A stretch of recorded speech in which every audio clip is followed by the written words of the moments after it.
सरकार लाई है विद्यार्थियों के लिए डिजिटल लाइब्रेरी। बच्चों के उज्जवल भविष्य के लिए बिहार सरकार है सदा अग्रसर और तैयार। कक्षा 1 से कक्षा 12 तक की सभी पाठ्य पुस्तक पूरक सामग्री एवं वीडियो अब शिक्षा विभाग बिहार सरकार द्वारा विकसित पोर्टल पर है उपलब्ध। अध्ययन सामग्री देखने के लिए BEPCLots.bihar.gov.in पर विजिट करें अथवा एंड्रॉइड मोबाइल पर गूगल प्ले स्टोर से E-Lots ऐप डाउनलोड करें। शिक्षकों, अभिभावकों एवं बच्चों से अनुरोध है कि इस ई-लाइब्रेरी का अधिक से अधिक लाभ उठाएं और अपनी पढ़ाई जारी रखें।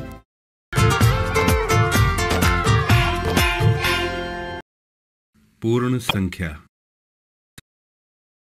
आहा, दादाजी एक आम मिला। अब हम दोनों मिलकर इसे खाएंगे। ठीक है बेटा, बहुत सारे आम गिरे हैं। पहले मैं उन्हें चुनकर ले आता हूँ, फिर मैं तुम्हें आम खिलाऊंगा। दादाजी, मैं भी आपकी मदद करता हूँ आम लाने में। ठीक है, चलो चलते हैं और सारे आम चुनकर लाते हैं। दादाजी, हमारे पास कितने आम हो गए? अभी गिनकर बताता हूँ। ठीक है। 1, 2, 3, 4, 5, 6, 7, 8, 9, 10। आपने 1 से गिनना क्यों शुरू किया? बेटा, गिनती की संख्या 1 से ही शुरू होती है और इन्हें हम प्राकृत संख्या भी कहते हैं। मतलब 1, 2, 3, 4, 5 ये सभी प्राकृत संख्या हैं। हाँ, तुम बिल्कुल ठीक समझे। लेकिन सिर्फ 1, 2, 3, 4 ही नहीं, इससे आगे तुम जहां तक गिन सकते हो सभी प्राकृत संख्याएं हैं। और हाँ, इसका कोई अंत नहीं है। इसका मतलब तो ये हुआ कि प्राकृत संख्या अनगिनत है। बिल्कुल सही कहा तुमने। क्या शून्य भी प्राकृत संख्या है? नहीं, किसी भी चीज की गिनती 1 से शुरू होती है, इसलिए 1 और उसके आगे की संख्या ही प्राकृत संख्या है। अच्छा, अगर शून्य प्राकृत संख्या नहीं है तो कौन सी संख्या है? शून्य पूर्ण संख्या है। तो क्या गिनती की संख्या पूर्ण संख्या नहीं है? नहीं, गिनती की संख्या भी पूर्ण संख्या है। क्या सभी प्राकृत संख्या पूर्ण संख्या है? हाँ, सभी प्राकृत संख्या पूर्ण संख्या है, लेकिन सभी पूर्ण संख्या प्राकृत संख्या नहीं है। ठीक है, मैं समझ गई। अब चलती हूँ। चलो पार्क में झूला झूलते हैं। दादाजी, मैं आम रख कर आता हूँ। ये लो, खा लो। अब 9 आम बचे हैं। 10 की पूर्ववर्ती संख्या 9 है। दादाजी, मतलब ये हुआ कि किसी प्राकृत संख्या में 1 घटाने पर उसका पूर्ववर्ती मिलता है। बिल्कुल ठीक कहा तुमने। अगर हम किसी प्राकृत संख्या में 1 जोड़ते हैं तो उसका परवर्ती मिलता है। ठीक है, मैं समझ गया। जिस तरह 2 का पूर्ववर्ती 3 है, उसी तरह उसका पूर्ववर्ती 1 होगा। लेकिन ये बताओ दादाजी कि 1 का पूर्ववर्ती क्या होगा? 1 की कोई पूर्ववर्ती प्राकृत संख्या नहीं है। 1 को छोड़कर हर प्राकृत संख्या का पूर्ववर्ती होता है। इसी तरह 0 को छोड़कर सभी पूर्ण संख्या का पूर्ववर्ती होता है। चूंकि 0 पहली पूर्ण संख्या है, इसलिए इसका कोई पूर्ववर्ती नहीं होता है। संख्या रेखा पर गिनती की सारी संख्याएं इसके बाद ही होती है। ये रेखा पर संख्या को कैसे व्यवस्थित करते हैं? देखो पेड़, हम एक रेखा खींचकर उस पर एक बिंदु अंकित करते हैं और उसे 0 मान लेते हैं। इसके बाद इससे दाईं ओर समान दूरी पर बिंदु अंकित करते जाते हैं और उस पर क्रमशः 1, 2, 3, 4 और आगे की संख्याओं को रखते हैं। इस पर हम आसानी से संख्याओं का जोड़, घटाव, गुणा और भाग कर सकते हैं। परंतु संख्या रेखा पर ये सारी क्रियाएं कैसे संभव हैं? संख्या रेखा पर दाईं ओर चलने पर संगत योग और बाईं ओर चलने पर संगत व्यवकलन प्राप्त होता है। अगर हमें 3 और 2 का योग और व्यवकलन करना हो तो संख्या रेखा पर कैसे करेंगे? मैं बताता हूं। पहले हम संख्या रेखा पर अंकों को व्यवस्थित करेंगे। उसके बाद 3 और 2 के योग के लिए 3 से दाईं ओर 2 कदम चलेंगे, जिससे हमें उसका योग 5 मिलेगा और व्यवकलन के लिए 3 से बाईं ओर 2 कदम चलेंगे, जिससे हमें उसका व्यवकलन 1 प्राप्त होगा। योग और व्यवकलन तो मैंने सीख लिया।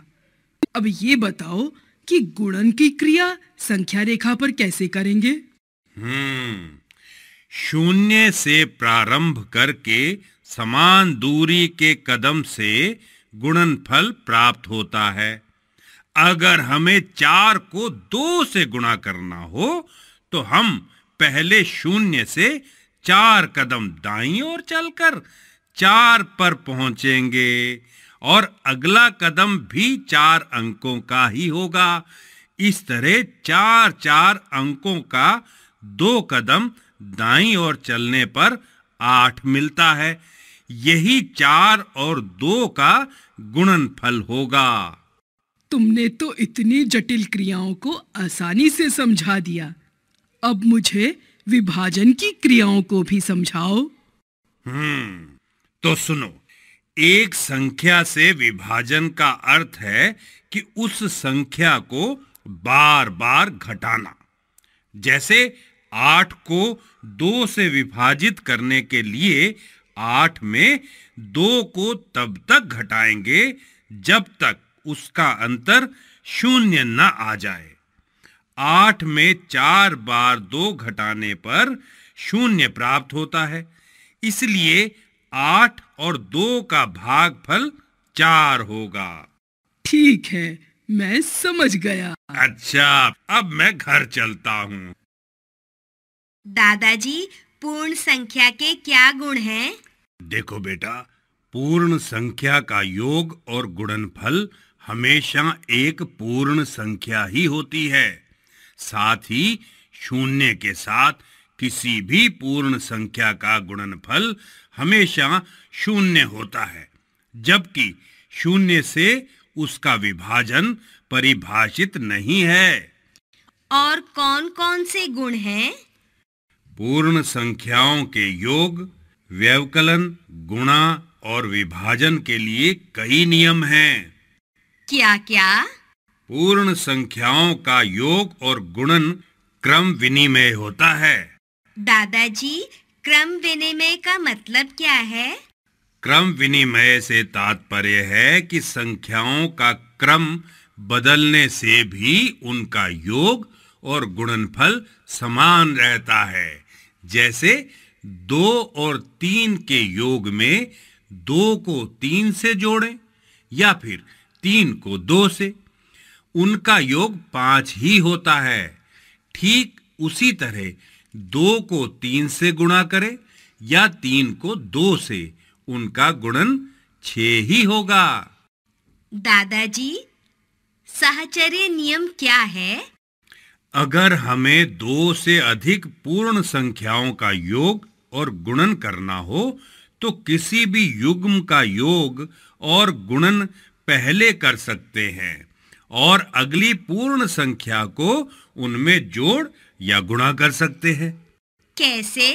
देखो, मैं समझाता हूं।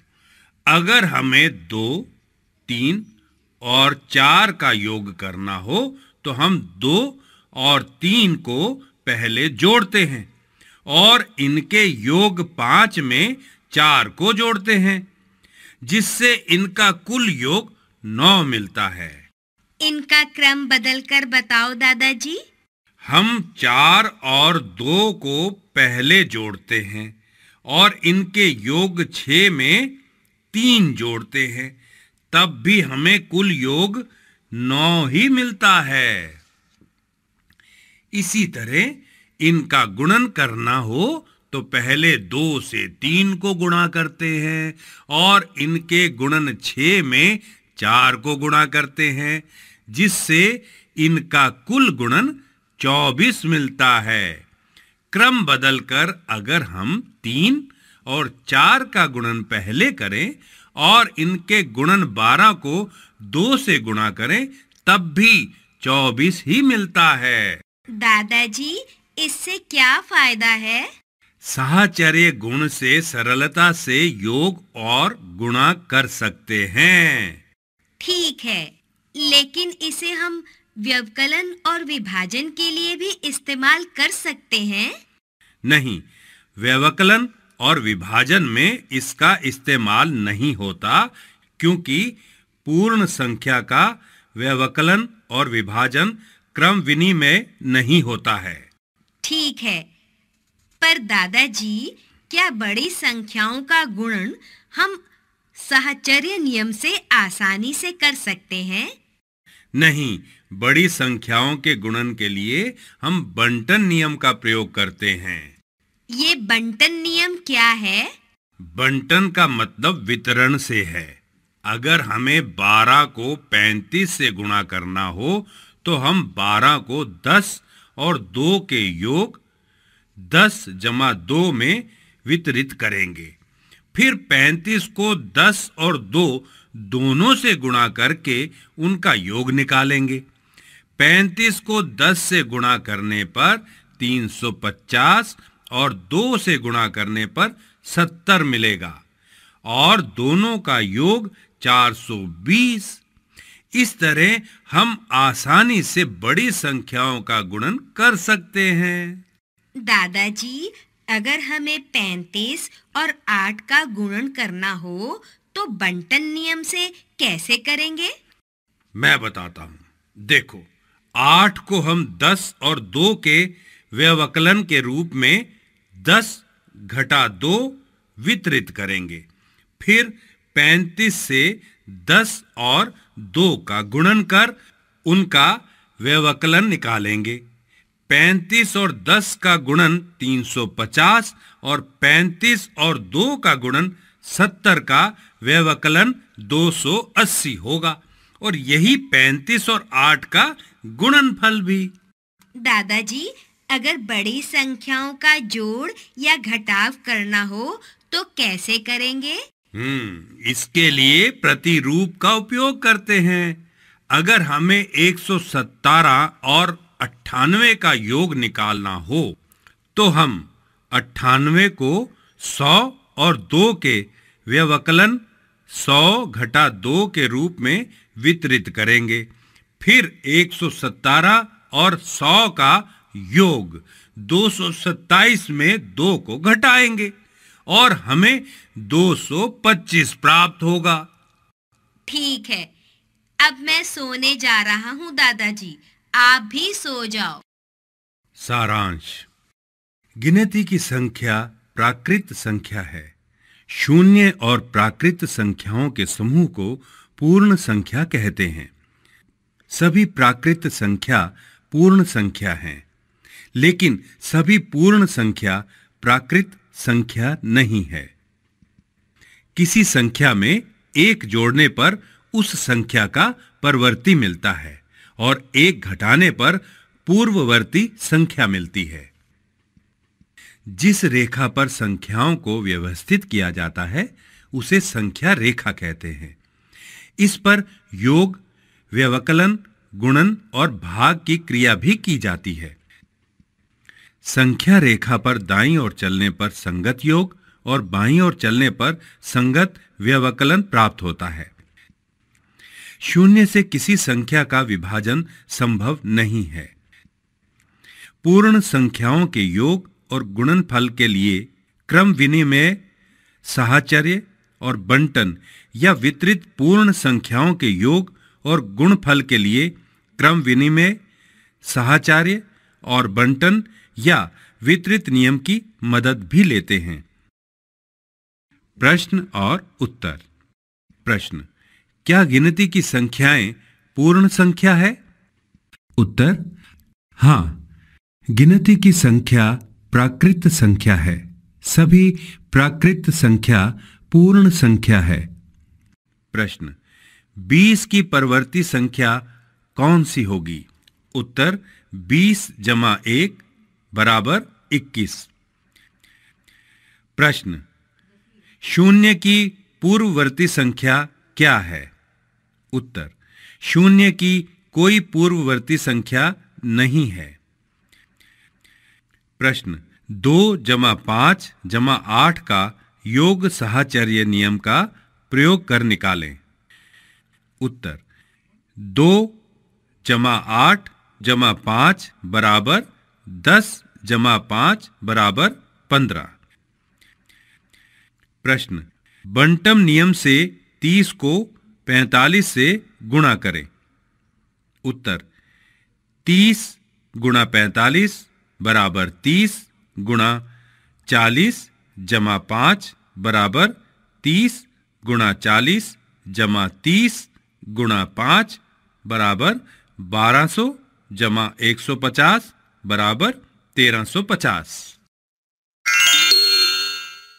हेलो दोस्तों, मेरे दोस्तों, जरा सोचो कि तुम्हारे स्कूल में किसी दूसरी कक्षा के बच्चे रस्साकशी का मजेदार खेल खेल रहे हैं। इस रस्सी के बीच में एक लाल धागा बंधा हुआ है। अब मान लो कि तुम्हें उन सब बच्चों के नाम नहीं मालूम हो, तो तुम उन्हें कैसे बुलाओगे?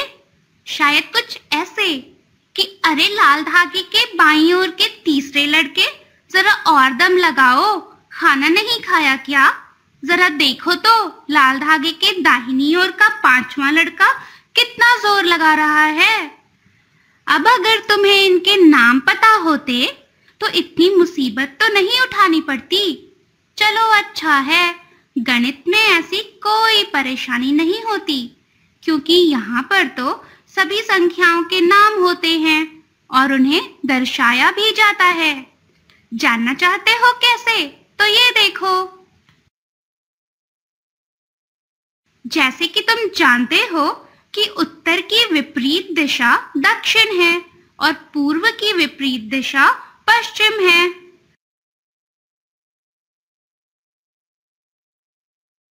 बिल्कुल इसी तरह धनात्मक पूर्णांक भी ऋणात्मक पूर्णांकों के विपरीत होते हैं और उन्हें एक दूसरे की विपरीत दिशा में लिखा जाता है। तो आओ दोस्तों, अब हम इस पाठ में इन्हीं पूर्णांकों के क्रम के बारे में थोड़ा और जानते हैं। तो दोस्तों, आगे बढ़ने से पहले जान लेते हैं कि इस पाठ में हम क्या-क्या सीखेंगे। इस पाठ में हम जानेंगे कि ऋणात्मक और धनात्मक पूर्णांकों का क्रम। प्रत्येक धनात्मक पूर्णांक प्रत्येक ऋणात्मक पूर्णांक से बड़ा होता है। धनात्मक और ऋणात्मक पूर्णांकों के कुछ गुण। ऋणात्मक पूर्णांक धनात्मक पूर्णांकों के विपरीत हैं, इसलिए इन्हें शून्य से बाईं ओर निरूपित करते हैं, और धनात्मक पूर्णांक शून्य के दाईं ओर होते हैं। 2 और ऋण 2 को शून्य से दोनों ओर समान दूरी पर रखते हैं। इस तरह संख्या रेखा पर ऋणात्मक पूर्णांक शून्य के बाईं ओर अनंत तक और धनात्मक पूर्णांक शून्य से दाहिनी ओर अनंत तक क्रम से दर्शाए जा सकते हैं। संख्या रेखा को ध्यान से देखकर हम समझ सकते हैं कि दाईं ओर स्थित हर पूर्णांक अपने बाईं ओर के पूर्णांक से बड़ा होगा। जैसे 2 बड़ा है 1 से, 1 बड़ा है 0 से। उदाहरण के लिए, अगर दिल्ली का तापमान 25 डिग्री सेल्सियस है, लखनऊ का तापमान 26 डिग्री सेल्सियस है और पटना का तापमान 27 डिग्री सेल्सियस है, तो किस जगह का तापमान सबसे अधिक है? पटना का तापमान, है ना? यानी 26 25 से बड़ा है और 27 26 से बड़ा है। तो हम कह सकते हैं कि संख्या रेखा पर शून्य से जितना भी हम दाहिने की ओर जाते हैं, उतना घनात्मक पूर्णांक में बढ़त होती है। इस तरह प्रत्येक धनात्मक पूर्णांक प्रत्येक ऋणात्मक पूर्णांक से बड़ा होता है।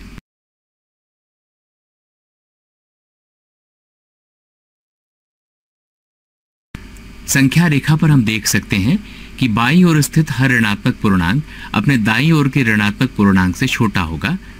जैसे ऋण 2 ऋण 1 से छोटा है, ऋण 4 ऋण 3 से छोटा है। 0 प्रत्येक ऋणात्मक पूर्णांक से बड़ा होता है। उदाहरण के रूप से, अगर दार्जिलिंग का तापमान ऋण 1 डिग्री सेल्सियस है, शिमला का तापमान ऋण 2 डिग्री सेल्सियस है और श्रीनगर का तापमान ऋण 3 डिग्री सेल्सियस है, तो किस शहर का तापमान सबसे कम है? श्रीनगर का तापमान, है ना? शिमला का तापमान श्रीनगर से ज्यादा है। दार्जिलिंग का तापमान है इनमें से सबसे ज्यादा। यानी संख्या रेखा के हिसाब से ऋण 3 है सबसे छोटा, ऋण 2 है उससे बड़ा और ऋण 1 है सबसे बड़ा। तो हमें साफ दिखाई दे रहा है कि संख्या रेखा पर शून्य से जितना भी हम बाएं की ओर जाते हैं, उतना ही ऋणात्मक पूर्णांक घटता जाता है। इस तरह प्रत्येक ऋणात्मक पूर्णांक प्रत्येक धनात्मक पूर्णांक से छोटा होता है। कोई संख्या जितनी बड़ी होगी, उसकी विपरीत संख्या उतनी ही छोटी होगी। जैसे कोई संख्या 7 है, विपरीत संख्या ऋण 7, तो 7 धन ऋण 7 बराबर 0। संख्या रेखा पर आसानी से समझा जा सकता है। 0 के दाईं ओर जितनी दूर कोई संख्या स्थित है, उसके विपरीत 0 के बाईं ओर वो संख्या उतनी ही दूर स्थित होगी। जैसे किसी शांत तालाब में सतह से जितने ऊपर सूरज आकाश में चमकता है, उसका आभासी प्रतिबिंब सतह से नीचे गहराई में ठीक उतने ही नीचे बनता है।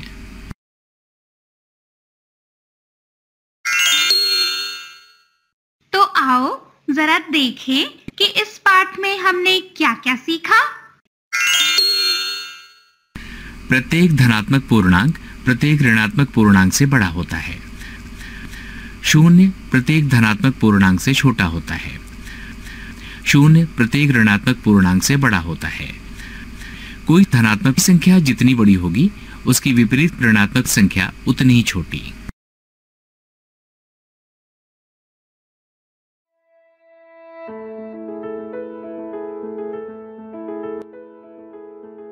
कोरोना, डरे नहीं, एहतियात बरतें। ग्रामीण भाइयों और बहनों, टीवी, मोबाइल, समाचार पत्रों के माध्यम से आप इस महामारी कोरोना के बारे में जान गए होंगे। ये आप जानते हैं कि सावधानी इलाज से बेहतर है। आप भी उत्सुक होंगे ये जानने के लिए कि अभी के स्थिति में अपने गांव में कोरोना नामक इस महामारी को फैलने से रोकने के लिए क्या करें। तो आप ये कार्य अवश्य करें। भीड़ भाड़ से बचें। अधिकतर समय अपने घर में अपने परिवार के सदस्यों के साथ बिताएं। अगर निहायत ही जरूरी हो तो कम से कम सदस्य घर से बाहर निकले। बाहर से लौटे तो हाथ साबुन से अच्छी तरह धोएं। बहुत लोगों के साथ बैठने की आदत है, तो उसे कुछ दिनों के लिए स्थगित कर दें। शादी, ब्याह, कोई भी बड़ा आयोजन अगर पहले से तय नहीं है तो उसे स्थगित कर दें। अगर तय है तो बहुत बड़ा आयोजन ना करें। समारोह में उपस्थित लोग एक दूसरे के बीच कम से कम 1 मीटर की दूरी बनाकर रखें ताकि संक्रमण ना फैल पाए। यदि बहुत आवश्यक ना हो तो धार्मिक, सामाजिक और सांस्कृतिक कार्यक्रमों को स्थगित कर दें, क्योंकि ऐसे आयोजनों में अधिक लोग इकट्ठा हो जाते हैं और संक्रमण का खतरा बढ़ जाता है। थोड़ा सा एहतियात, थोड़ी सी सावधानी से इस महामारी को फैलने से रोकें। राज्य स्वास्थ्य समिति बिहार द्वारा जनहित में जारी। अधिक जानकारी के लिए संपर्क करें टोल फ्री नंबर 104 पर।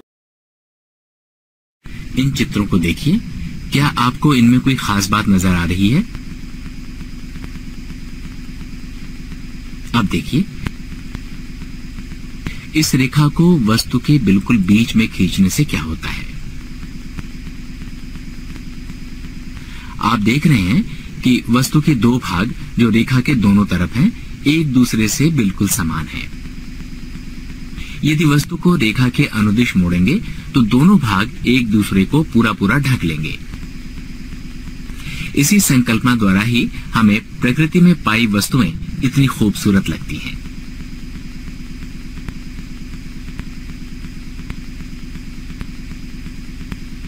जरा सोचिए, यदि इस रेखा के दोनों तरफ समानता नहीं होती तो यही वस्तुएं कैसी लगती, हम कैसे लगते? आपने देखा कि प्रकृति सममिति की संकल्पना का इस्तेमाल करके जीव व वनस्पति को सुंदर बनाती है। इसी प्रकार ज्यामिति में सममिति की संकल्पना समझी जा सकती है। इन ज्यामितीय आकृतियों को देखिए, इनके बीच से इस रेखा को खींचकर हम देख सकते हैं कि रेखा के दोनों तरफ के भाग बिल्कुल समान हैं।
आइए इस पाठ में समद्विबाहु त्रिभुज की सममिति पर और विचार करें तथा सममिति रेखा या अक्ष के बारे में जानकारी लें।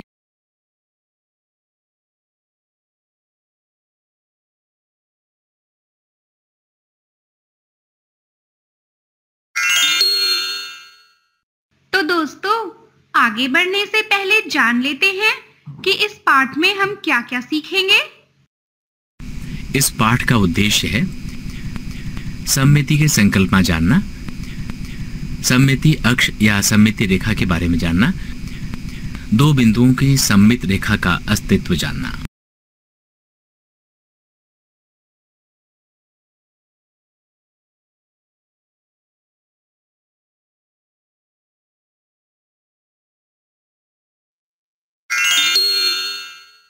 अब जब सममिति के बारे में सीख रहे हैं तो पहले ये तो जान लें कि भला सममिति किस चिड़िया का नाम है। इसके बारे में जानने के लिए हर चरण पर बारी-बारी से क्लिक करो।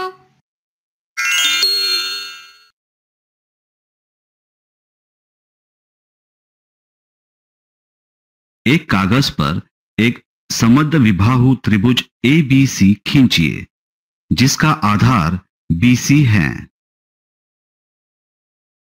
BC के मध्य बिंदु को D से अंकित कीजिए। त्रिभुज को कागज में से काट लीजिए।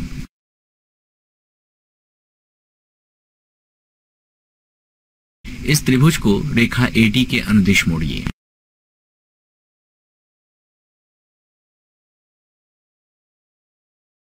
कागज को दबाकर खोलने पर AD के अनुदिश निशान बनेगा।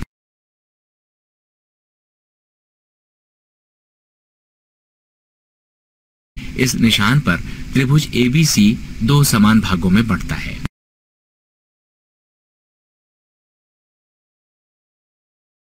इसलिए यदि आपको ऐसा त्रिभुज का एक भाग दिया हो तो आप दूसरा भाग खींच सकते हैं।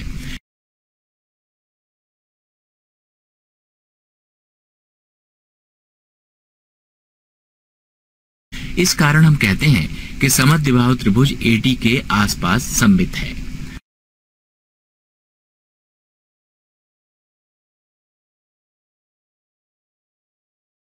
रेखा AD को सममिति रेखा या सममिति अक्ष कहते हैं। जो कुछ भी सीखा वो दिमाग से रफू चक्कर ना हो जाए, इसलिए चलो एक बार इसे फिर से दोहरा लेते हैं। हर चरण पर बारी बारी से क्लिक करो, लेकिन अगर सारी बात दिमाग में आ गई हो तो फिर सीधे इस टिप्पणी को एक बार ध्यान से देख लो।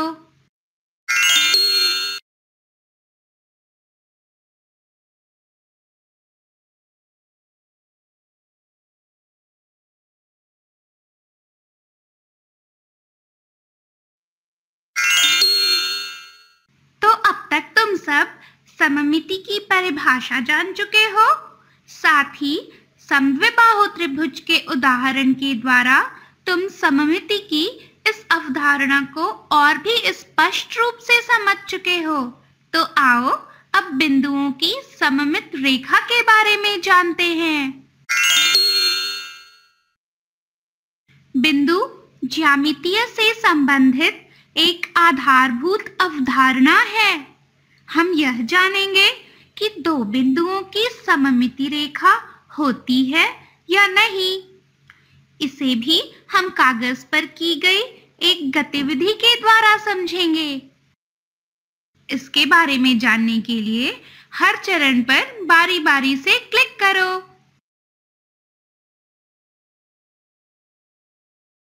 पतले कागज पर दो बिंदु A और A' अंकित कीजिए। चित्र देखिए।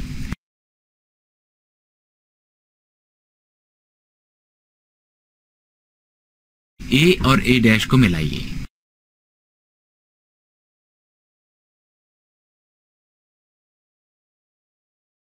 A और A' का लंब समद्विभाजक L खींचिए।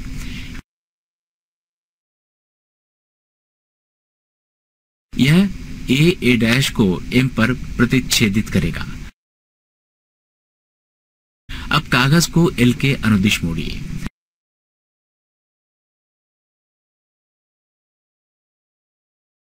कागज को मोड़ने पर हम ये देखेंगे कि बिंदु A और A' संपाती हैं। इसलिए हम ये कह सकते हैं कि रेखा L, A और A' बिंदुओं की सममित रेखा है।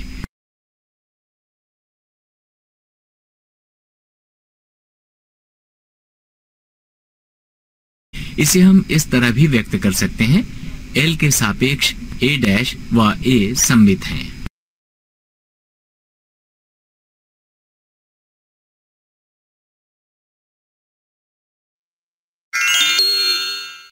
हमने देखा कि दो बिंदुओं को जोड़ने वाली रेखा पर डाला गया समद्विभाजक लंब बिंदुओं की सममिति रेखा या अक्ष होता है। सममिति रेखा की इस अवधारणा को तुमने कागज पर की गई गतिविधि के द्वारा समझा। तो आओ इसी गतिविधि को अब हम सममिति रेखा की विशेषताएं जानने के लिए दोहराते हैं। इसके बारे में जानने के लिए हर चरण पर बारी बारी से क्लिक करो।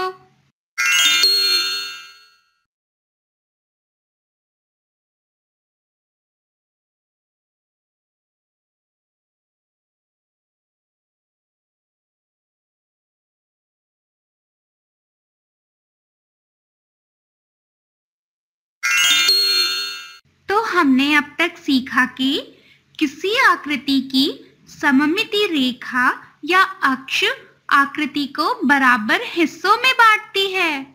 ये दोनों हिस्से अपने अंशों में एक दूसरे के संपाती होते हैं। इसलिए किसी सममिति आकृति के आधे दिए गए भाग के आधार पर उसके शेष आधे भाग को पूरा किया जा सकता है। इसके बारे में जानने के लिए हर चरण पर बारी-बारी से क्लिक करो।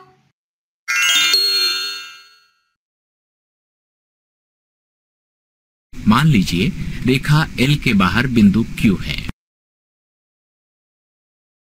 हमें ऐसा बिंदु Q डैश निकालना है जो L के सापेक्ष Q के सममिति हो। हम पहले Q से L पर लंब खींचेंगे जो L को बिंदु N पर मिलेगा। अब हम QN को Q डैश तक उतना बढ़ाएंगे जिससे QN बराबर NQ डैश हो। अब रेखाखंड L Q डैश का लंब समद्विभाजक होगा। हमें Q का सममिति बिंदु Q डैश मिल गया है।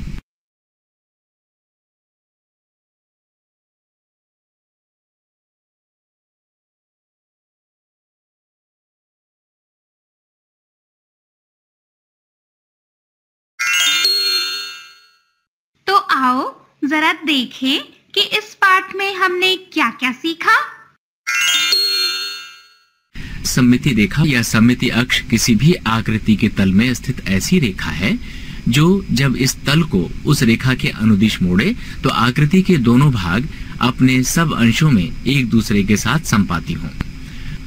दो बिंदुओं को जोड़ने वाली रेखा का लंब समद्विभाजक इन बिंदुओं का सममित अक्ष होता है। दो बिंदुओं की सममिति रेखा का विशेष गुणधर्म है कि इन बिंदुओं के सममिति रेखा पर स्थित कोई भी बिंदु इनसे समान दूरी पर होता है। किसी सममिति आकृति का आधा भाग दिया हो तो उसको सममिति की जानकारी द्वारा पूरा कर सकते हैं। नमस्कार दोस्तों, आज के इस वीडियो में आपका स्वागत है। आज के इस वीडियो में हम वर्ग और वर्गमूल भाग 2 के बारे में पढ़ेंगे। आज हम सबसे पहले वर्ग संख्याओं के कुछ और रोचक प्रतिरूप के बारे में जानेंगे। इसके बाद हम यह भी जानेंगे कि संख्याओं का वर्ग किस प्रकार ज्ञात किया जाता है। तो आइए आज का पाठ्यक्रम शुरू किया जाए। अब के रोचक प्रतिरूप में हम यह पता लगाएंगे कि किसी दो क्रमागत वर्ग संख्याओं के बीच ऐसी कितनी संख्याएं हैं जो वर्ग संख्याएं नहीं हैं। तो इसके लिए मान लेते हैं हमने कोई वर्ग संख्याएं ले ली 9 व 16। 9 3 का वर्ग है व 16 4 का वर्ग है। तो 9 व 16 के बीच कितनी ऐसी संख्याएं हैं जो वर्ग संख्याएं नहीं हैं। तो हम गिनकर बता सकते हैं कि 10, 11, 12, 13, 14, 15 ये सारी संख्याएं हैं जो एक पूर्ण वर्ग संख्याएं नहीं हैं। तो यह कितनी है यह पता लगाने का तरीका कुछ इस प्रकार है। जैसा कि हमें मालूम है कि 9 3 का वर्ग संख्या है व 16 4 का। तो यह बताइए 3 व 4 में छोटा कौन है। जी हाँ, 3 छोटा है। तो हम 3 को ले लेंगे और इस 3 को हम n मान लेंगे। इस n को जब हम 2 गुना कर देंगे तो हमें यह पता चल जाएगा कि कितनी ऐसी संख्याएं हैं जो पूर्ण वर्ग संख्याएं नहीं हैं। तो 2 गुना 3 हो जाएगा 6। तो आप इस तरीके से यह पता लगा सकते हैं कि कितनी वर्ग संख्याएं हैं जो वो पूर्ण वर्ग संख्याएं नहीं हैं। इसी प्रकार अगर मैं आपसे पूछूं कि 144 व 169 के बीच में ऐसी कितनी संख्याएं हैं जो पूर्ण वर्ग संख्याएं नहीं हैं, तो इसके लिए हम दोबारा यह देखेंगे कि 144 व 169 12 व 13 का पूर्ण वर्ग संख्या है। 12 जो कि 13 से छोटा है उसे हमें क्या मानना है n। n मानने के बाद हम क्या करने वाले हैं उसे 2 गुना। तो 2 गुने 12 कितना हो जाएगा। जी हाँ 24। यानी कि 144 व 169 के बीच में 24 ऐसी संख्याएं हैं जो पूर्ण वर्ग संख्याएं नहीं हैं। तो था ना यह भी एक रोचक प्रतिरूप। तो आइए अब हम कुछ और रोचक प्रतिरूप जानें। इस रोचक प्रतिरूप के लिए मैं चिंकी व चिंटू को बुलाना चाहूंगा। चिंकी व चिंटू हमें विषम संख्याओं के बारे में बताएंगे। क्या आप बता सकते हैं कि यहाँ पे कितने सेब हैं। जी हाँ, यहाँ कुल 5 सेब हैं। अगर मैं आपसे कहूँ कि यह 5 सेब आपको चिंकी व चिंटू के बीच में बांटने हैं, तो आप किस प्रकार बांटेंगे? अगर हम इस प्रकार देखें तो 2 सेब चिंकी के पास गए व 2 सेब चिंटू के पास गए और 1 सेब हमारे पास बच गया। तो आप कह सकते हैं कि विषम संख्याएं वो संख्याएं होती हैं जिसे अगर हम किसी भी 2 वस्तुओं के बीच बांटे तो हमारे पास आखिरी में 1 रह जाता है। तो अगर हम प्राकृत संख्याओं में देखें तो कुछ यह संख्याएं हैं जो विषम संख्याएं हैं, 1, 3, 5, 7, 9, 11, 13, 15 व 17। अब इस रोचक प्रतिरूप में अगर हम पहली n विषम संख्याओं का योग करें यानी कि जोड़ें, तो हमें n के वर्ग संख्या के बराबर संख्या प्राप्त होती है। जैसे अगर हम पहली 2 संख्याओं यानी कि 2 विषम संख्याओं का योग करते हैं तो हमें क्या प्राप्त होगा? और 4 2 का वर्ग संख्या होता है। इसी प्रकार अगर मैं कहूँ कि मैं पहले 4 विषम संख्याओं का योग करूं तो 1 जोड़ 3 जोड़ 5 जोड़ 7 कितने के बराबर है? 16। और 16 क्या होता है? 4 का वर्ग संख्या। था ना यह भी एक पूर्ण वर्ग संख्याओं का रोचक प्रतिरूप। आइए अब हम आगे चलें। अब हम संख्याओं का वर्ग कैसे ज्ञात करते हैं यह जानेंगे। जब हमारे पास छोटी संख्याएं होती हैं, जैसे अगर मुझे 4 का वर्ग निकालना हो तो मैं 4 गुना 4 करता हूँ और मुझे प्राप्त होता है 16। तो मैं कहता हूँ कि 16 4 की वर्ग संख्या है। इसी प्रकार अगर मैं 5 का वर्ग निकालना चाहूँ तो मैं 5 गुना 5 करता हूँ और वह होता है 25। तो 25 भी है 5 की वर्ग संख्या। इसी प्रकार अगर मुझे कोई बड़ी संख्याओं का वर्ग ज्ञात करना हो तो सबसे पहले हम 2 अंकों की संख्याओं का वर्ग ज्ञात करना सीखें। अगर हमारे पास 2 अंकों की संख्या है तो सबसे पहले हम उसका प्रसारित रूप लिखेंगे, उसके बाद उसका हमें वर्ग ज्ञात करना है। तो जैसा कि आपको एक सूत्र याद हो, a प्लस b का वर्ग किस प्रकार ज्ञात किया जाता है? तो a का वर्ग जोड़ 2ab जोड़ b का वर्ग। तो हम इसी सूत्र को योग में लाएंगे। तो a की जगह 20 है व b की जगह 3। तो 20 का वर्ग जोड़ 3 का वर्ग जोड़ 2 गुना 20 गुना 3, जो कि हमारे पास कुल हो जाएगा 400 जोड़ 9 जोड़ 120, जो कि बराबर होगा 520 जोड़ 9। और अंतिम में हमारे पास जो संख्या प्राप्त होगी वह 23 का वर्ग होगा, जो कि 529 है। यह तो 2 अंकों के लिए हम यह सूत्र को अपना सकते हैं, मगर अगर हमारी संख्या 2 अंकों से ज्यादा की है तब हम क्या करें? तब हम विकर्ण तरीका अपना सकते हैं। विकर्ण तरीके में हम सबसे पहले यह देखते हैं कि जिस संख्या का हमें वर्ग ज्ञात करना है उसके कितने अंक हैं। जैसा कि मैंने यहाँ पे 256 लिया है, तो 256 में हुए कुल 3 अंक। तो अब हम एक वर्ग बनाकर 3 से कम 1 कम यानी कि 2 बराबर दूरी पर लंबवत रेखाएं बनाएंगे। इसी प्रकार 2 क्षैतिज रेखाएं भी बराबर दूरी पर बनाएंगे। इस दौरान हमने एक वर्ग को कई छोटे छोटे वर्गों में बदल दिया। अब हम हर छोटे वर्ग को उनके विकर्ण बना देंगे। तो इस प्रकार हम जितने भी हमारे छोटे वर्ग हैं सबके अपने अपने विकर्ण बना दिए। अब हम दी हुई संख्या के अंकों को लंबवत रेखा के ऊपर बाईं ओर से लिखेंगे और क्षैतिज रेखा के बाईं ओर से नीचे की ओर लिखेंगे। तो कुछ इस प्रकार हम दोनों तरफ दी हुई संख्या लिख लेंगे। अब वर्ग के बाईं ओर लिखे प्रत्येक एक अंक को लंबवत रेखा के ऊपर लिखे अंक के क्रमबद्ध गुणा करेंगे। तो प्राप्त गुणनफल को इस प्रकार लिखेंगे कि दहाई अंक सापेक्ष उपवर्ग के विकर्ण के ऊपर हो व इकाई अंक विकर्ण के नीचे लिखे जाएं।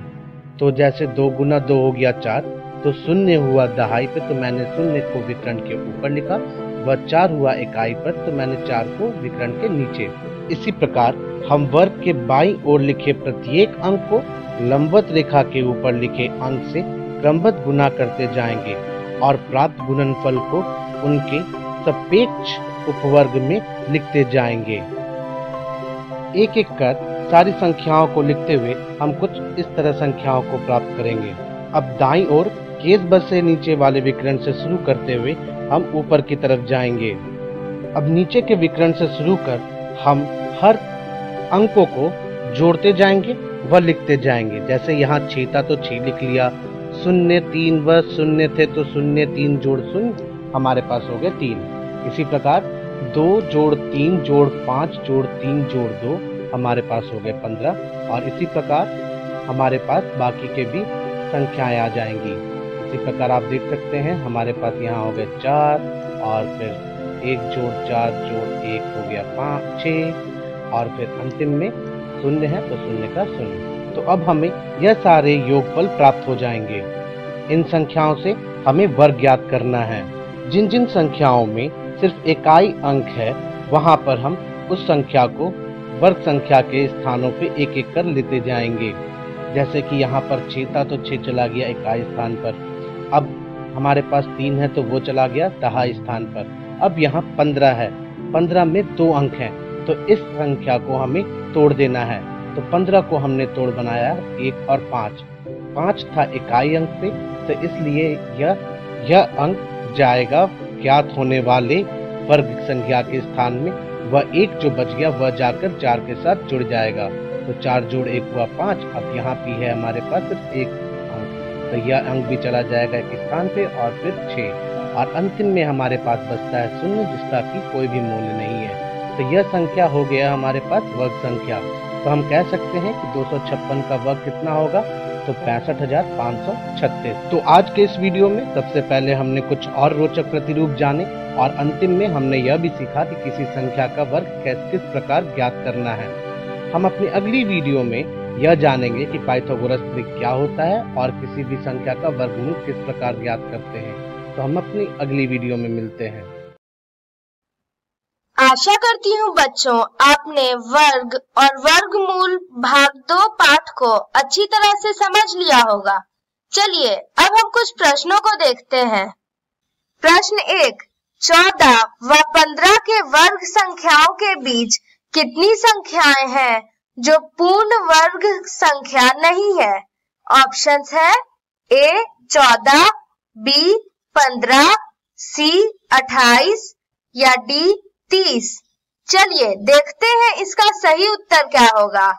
सही उत्तर है ऑप्शन C 28। प्रश्न 2, पहली 7 विषम संख्याओं का योग कितना होगा? ऑप्शंस है A 7, B 14, C 28 या D 49। चलिए देखते हैं इसका सही उत्तर क्या होगा। सही उत्तर है ऑप्शन डी 49।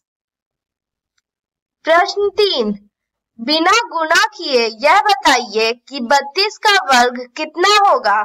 ऑप्शंस है A 1000, B 1004, C 1012 या D 1024। चलिए देखते हैं इसका सही उत्तर क्या होगा। सही उत्तर है ऑप्शन डी 1024। प्रश्न 4, विकर्ण तरीका का प्रयोग कर यह बताइए कि 312 का वर्ग कितना होगा?